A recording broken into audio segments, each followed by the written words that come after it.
नमस्कार दोस्तों, मेरे चैनल कारचीज़ अनुराग पे आपका फिर से स्वागत है। आज बेसिकली क्या है ना कि मैं एक ऐसे टॉपिक पे बात करने वाला हूँ जो मैं रोज़ जब मैं गाड़ी वगैरह लेके निकलता हूँ रास्ते पर, मैं लोगों को गाड़ी चलाते देखता हूँ।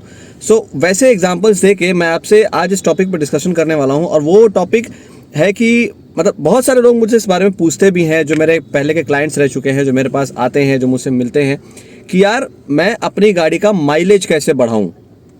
जैसे कि मैंने बहुत कस्टमर्स देखे हैं, बहुत ऐसे लोगों को मैंने देखा है जो समझिए same model same variant choose कर रहे हैं, आई मीन ड्राइव कर रहे हैं, बट दोनों गाड़ियों में उनको अलग अलग माइलेज मिल रहा है। जैसे एक अगर समझिए 10 का माइलेज मिलता है तो एक बोलता है मुझे 14 का माइलेज मिलता है। अब मैं अगर अपनी होंडा सिटी की बात करता हूँ, जो मैं पहले ओन करता था, तो मुझे होंडा सिटी में मुझे कम से कम 14 से 15 का माइलेज वो आराम से देती थी। 1.5 लीटर की पेट्रोल इंजन थी, और कई बार तो अगर समझिए आपका रास्ता वगैरह खाली मिलता था मुझे सिटी में, तो 16 तक भी माइलेज उसका जाता था।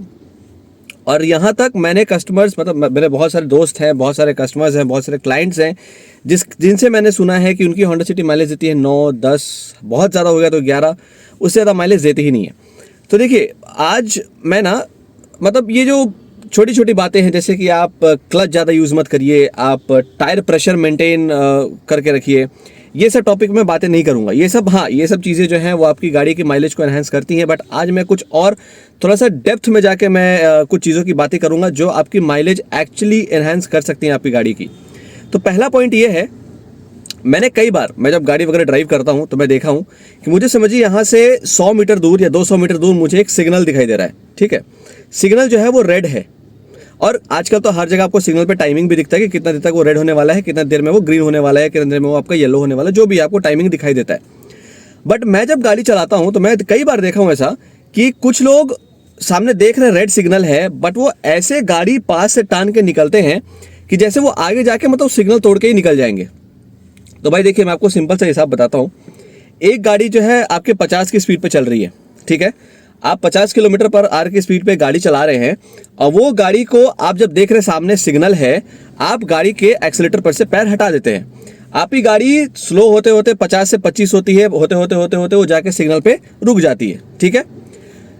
और एक क्या हुआ कि आप 50 पे गाड़ी चलाते हुए आ रहे हैं, आप एकदम 50 पे ही चलाते हुए जाते हैं, और ठीक जाके थोड़ा सा कुछ दूर पहले जाके आप ब्रेक्स मारना अप्लाई करते हैं और गाड़ी को स्टैंड स्टिल पे लाते हैं। तो पहला क्या हुआ, एक तो आप यहाँ से जो टान के लेके गए गाड़ी को, आपने पावर ज़्यादा यूज़ किया गाड़ी का। दूसरा बात क्या है, आप जो ब्रेक्स अप्लाई कर रहे हैं गाड़ी के उस स्पीड को कम करने के लिए, तो उसमें बहुत सारा एनर्जी जो है लॉस कर रहे हैं इन टर्म्स ऑफ हीट, क्योंकि जो ब्रेक्स आप अप्लाई कर रहे हैं तो ब्रेक्स आपकी हीटेड हो जा रही है, तो आपकी जो एनर्जी है वो काफ़ी ज़्यादा लॉस हो रही है। तीसरी चीज़ है कि जो गाड़ी पहली बार 50 पे जा रही थी, जो एक्सीलेटर से पैर हटा देता है जो ड्राइवर, उसकी क्या है कि वो जब तक वहाँ पहुँचता है, हो सकता है वो सिग्नल जो है वो ग्रीन हो जाए, हो सकता है वो 50 से जब वो स्पीड कम कर रहा है, कम करते करते जैसे वो पहुंच रहा है, पहुंचने से पहले हो सकता है वो सिग्नल ग्रीन हो जाए, और उसको जो गाड़ी है वो समझिए 25 किलोमीटर पर आवर की स्पीड पर से फिर से उसको स्पीड पकड़ना पड़ा। आप 50 से जा रहे हैं, आपने एक्सीलेटर से पैर हटा दिया, आपकी गाड़ी का स्पीड 25 तक आया, आप सिग्नल तक पहुंचे, आपका सिग्नल जो है वो खुल गया, आप 25 किलोमीटर पर आवर की स्पीड से भी अब आप एक्सेलरेट कर रहे हैं। ठीक है, तो उसमें क्या हुआ, आपकी गाड़ी का जो आपने इनर्शिया यूज़ किया, इनर्शिया जो 50 से आप लेके आए, आपने गाड़ी का इनर्शिया यूज़ किया, उसका ज़्यादा पावर यूज़ किया, तो उसमें आपका लॉस हुआ। अब जो गाड़ी आपके 50 की स्पीड पर से कांस्टेंट चलते हुए जोर से ओवरटेक करके वो जाके वहाँ पे रुक गई, जो सिग्नल पे रुक गई ब्रेक मार के, तो उसको क्या हुआ, उसको फिर से 0 से स्टार्ट करना पड़ा। वो एक गाड़ी जो 25 से स्टार्ट हो सकती है, उसको आप फिर से 0 से स्टार्ट कर रहे हैं, वहाँ फिर से गाड़ी का जो फ्यूल कंजम्पशन है उसको आप ज़्यादा कर रहे हैं।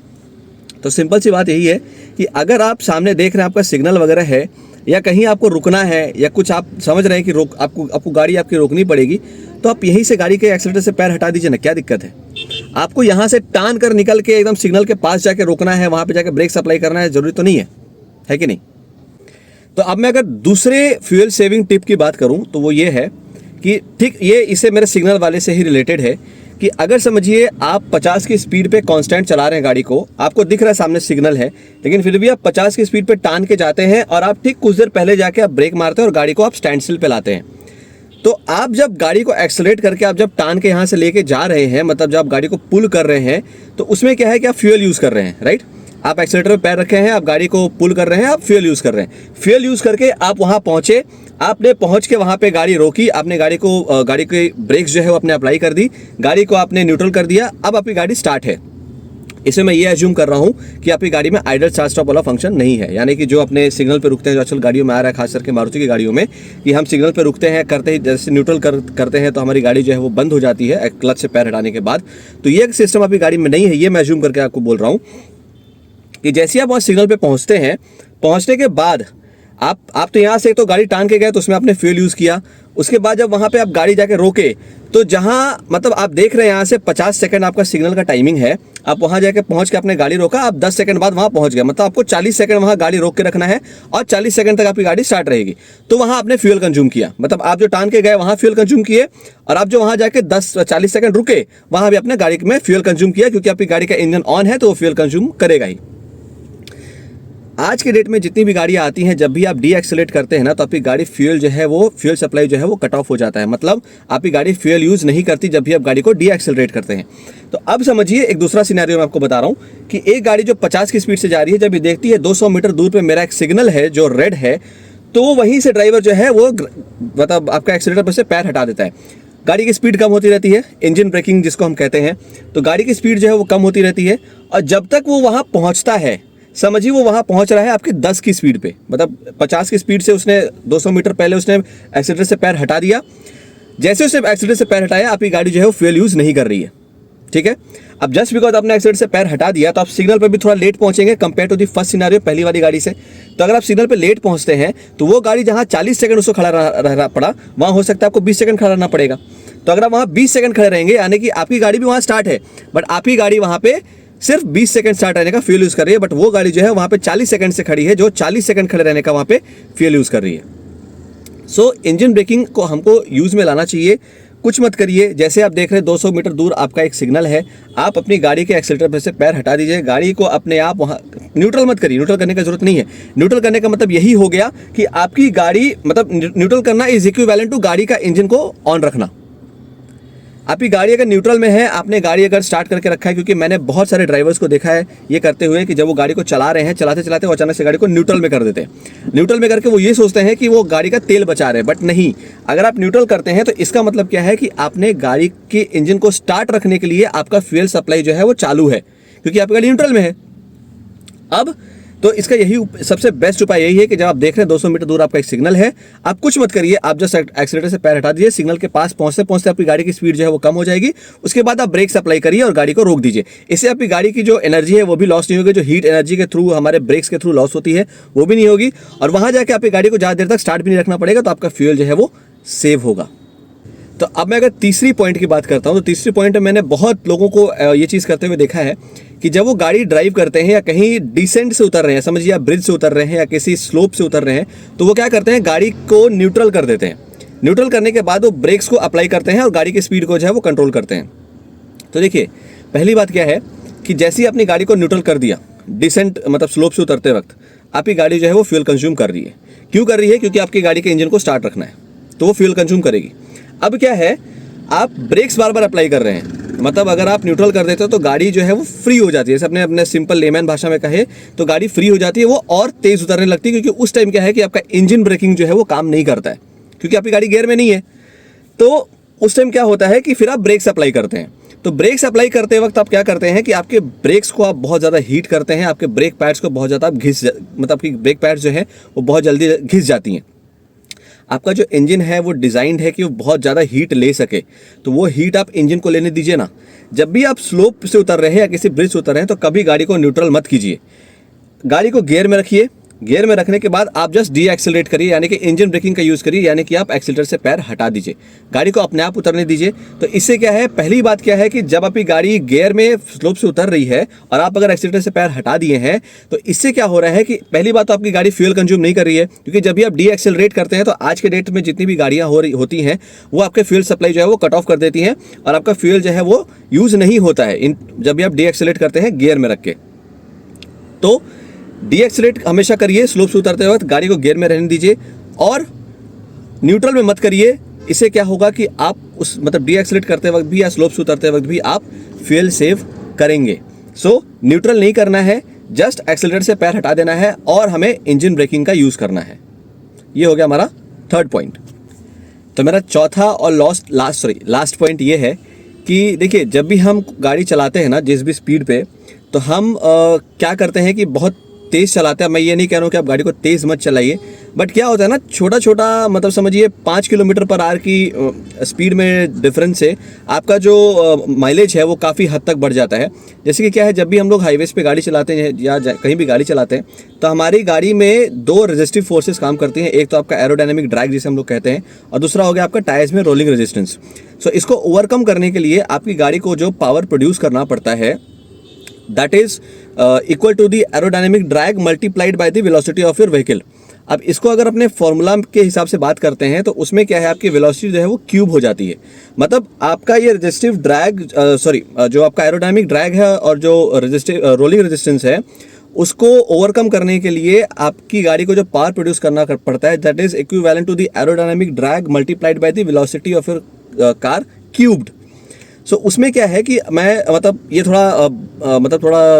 कैलकुलेशन है एक, तो मैं सोचा आप लोग को इस कैलकुलेशन के बारे में दूसरे वीडियो में बता दूं। तो इसे मैं सिंपल से ही आपको बताना चाह रहा हूँ कि अगर आपकी गाड़ी समझिए 80 के स्पीड पे चल रही है और 75 के स्पीड पे चल रही है हाईवेज पे, तो कैलकुलेशन के हिसाब से अगर अपने बात करते हैं तो आप एक जगह 5 मिनट में पहुँचिएगा। जो 80 पे चल रही है वो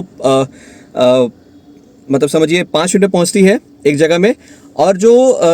75 पे चल रही है वो 6 मिनट में पहुँचती है। अगर अपने 100 माइल्स की बात करते हैं तो ये आपकी 5 मिनट में पहुँचेगी और ये 6 मिनट में पहुँचेगी।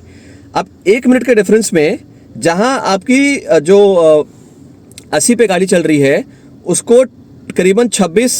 हॉर्स पावर उसको प्रोड्यूस करना पड़ता है, वहीं पे जो 75 पे चल रही है उसको आपको 21 या 22 के आसपास हॉर्स पावर प्रोड्यूस करना पड़ता है। यानी कि दोनों के पावर जो प्रोड्यूस कर रही है गाड़ी, उसमें आपका डिफरेंस आ जाता है करीबन 4 से 5 का डिफरेंस आता है। सो इसमें क्या है कि जितना आपकी गाड़ी पावर प्रोड्यूस करेगी, जितना आपकी आरपीएम जो है आप जितना इसको हाई ले जाएंगे, उतना आपकी गाड़ी का माइलेज जो है वो कम होगा। अब ये कैलकुलेशन हो सकता, मतलब ये जो एग्जांपल मैंने आपको दिया उसको मैं कैलकुलेशन से आपको मैं नेक्स्ट वीडियो में समझा दूंगा, बट ये मैं छोटा सा आपको बस एक एग्जांपल दिया हूँ। सो फर्स्ट क्या है कि जो मैंने आपको बताया कि पहले क्या है, अगर आप सिग्नल देख रहे हैं दूर से तो आप दूर से ही आप गाड़ी के एक्सीटर पर से पैर हटा दीजिए, ताकि वहाँ पहुँचते तक आपकी गाड़ी जो है वो स्टैंड स्टिल पे हो जाए, आपको गाड़ी वहाँ ज़्यादातर ऑन नहीं रखना पड़े, और यहाँ से आपको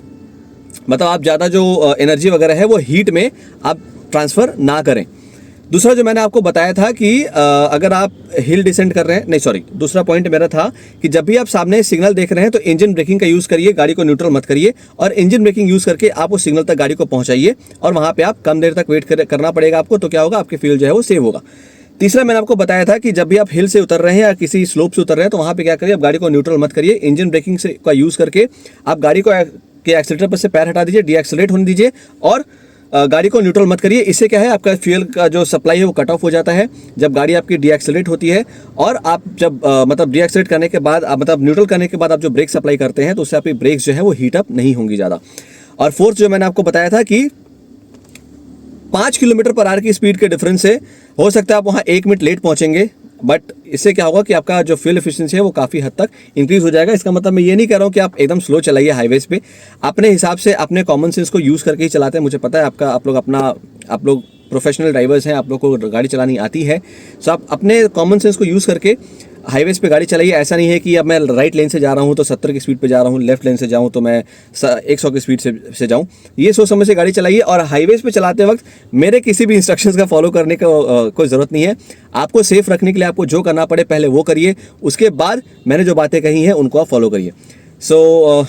मेरा बस यही था। बाकी आप जो टायर प्रेशर वगैरह मेंटेन करते हैं, जो क्लच ज़्यादा यूज़ नहीं करना है, ज़्यादा हार्श एक्सेलरेशन नहीं करना है, ये सब पॉइंट्स आपको पता है ही।